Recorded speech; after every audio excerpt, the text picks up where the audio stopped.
নমস্কার। আমি আইনজীবী সমৃদ্ধ দেব, সমাজতান্ত্রিক বঙ্গীয় পুরুষ মোর্চার রাজ্য কার্যকরী সভাপতি।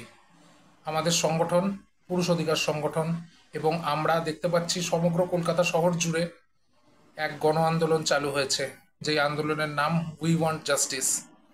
দোষীদের অবিলম্বে শাস্তি দেওয়া উচিত বলে আমাদের সংগঠন সমাজতান্ত্রিক বঙ্গীয় পুরুষ মোর্চা মনে করে। তবে খুব দুঃখের সাথে এই ব্যাপারটা জানাতে হচ্ছে যে এই আন্দোলনের রাশ, এই আন্দোলনের লিডারশিপ এতদিন ছিল জনগণের হাতে, সাধারণ জনগণের হাতে, কিন্তু সেই লিডারশিপ কোথাও কোথাও চলে যাচ্ছে ফেমিনিস্ট অর্গানাইজেশনসগুলোর কাছে, যারা উগ্র নারীবাদে বিশ্বাস করে, যারা সমাজকে পুরুষ শূন্য করে দিতে চায়। সেইখান থেকে স্লোগান উঠছে, অল মেন আর পোটেনশিয়াল রেপিস্ট। খুব খারাপ লাগছে এই কথাটা শুনে, যে সকল পুরুষরাই নাকি পোটেনশিয়াল রেপিস্ট হয়। আজকে আমাদের বাড়িতে বাবা ভাই যারা আছে, সমাজে যারা বাবা ভাইরা আছে, সকলকে তারা রেপিস্ট বলে দাবি করছে। এই রকম স্টেটমেন্টের বিরুদ্ধে, ফেমিনিস্ট অর্গানাইজেশনসগুলোর এই রকম স্টেটমেন্টের বিরুদ্ধে আগামী দিনে আমাদের সংগঠন সমাজতান্ত্রিক বঙ্গীয় পুরুষ মোর্চা সকল পুরুষের, আবার বলছি, এই নোংরা স্টেটমেন্টটার বিরুদ্ধে আগামী দিনে আমাদের সংগঠন সমাজতান্ত্রিক বঙ্গীয় পুরুষ মোর্চা সকল পুরুষের স্বার্থে ধর্মতলার ওয়াই চ্যানেলে একটি বিক্ষোভ কর্মসূচির ডাক দেবে।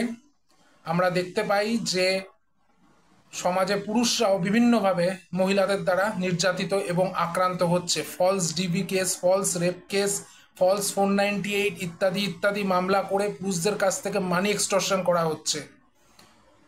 পুরুষ অধিকার কর্মী হিসাবে আমি আমার সকল পুরুষ অধিকার কর্মী বন্ধু ভাইদেরকে অনুরোধ করছি, তোমরা আগামী দিনে এই কর্মসূচিতে আমাদের সাথে যুক্ত হয়েও, এবং সমাজের হিতাকাঙ্ক্ষী বুদ্ধিজীবী যারা আছেন তাদেরকে আমি করজোড়ে অনুরোধ করব, আপনারা ধর্মতলার ওয়াই চ্যানেলে আগামী দিনে আমাদের এই কর্মসূচির ডাক দেওয়া হলে আপনারা একত্রিত হবেন এবং একটি জেন্ডার নিউট্রাল সমাজ গড়ার পক্ষে আমাদের আন্দোলন, লিঙ্গ বৈষম্যের বিরুদ্ধে আমাদের আন্দোলন, এই আন্দোলন আমাদের জারি থাকবে।